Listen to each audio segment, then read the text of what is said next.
Les premiers traits sont souvent les moins précis. On hésite souvent à les faire. On a souvent peur qu'ils soient trop épais ou trop fins. Au début, on réfléchit beaucoup. Et ensuite, on laisse notre poignet être transporté dans ce monde parallèle que seul notre esprit connaît.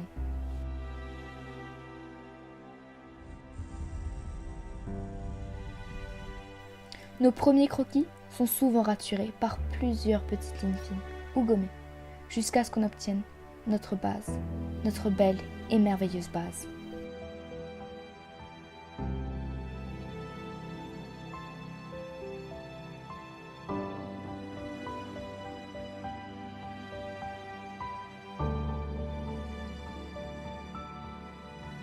Cette base n'est jamais définitive.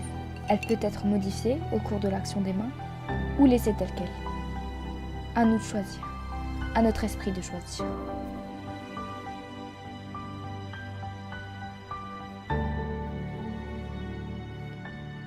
La mise en couleur est un moment magique lorsqu'on peint. Notre œuvre peut être pleine de couleurs, mais aussi terne. Elle peut être joyeuse avec les couleurs chaudes, mais aussi triste avec les couleurs froides.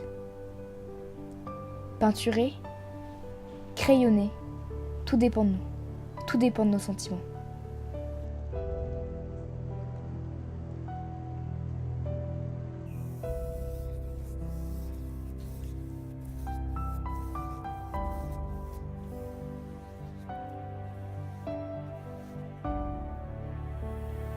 À un moment ou à un autre, on a ce petit moment de réflexion qui nous fait réaliser qu'on a bel et bien été transporté quelque part d'autre. Notre esprit est véritablement libre. Il est capable d'exprimer des sentiments profondément cachés sur une simple toile. La plupart des peintures représentent le peintre, là où il se situe. Et ensuite, ce moment de réflexion s'arrête et notre corps reprend le dessus. Notre esprit continue à peindre.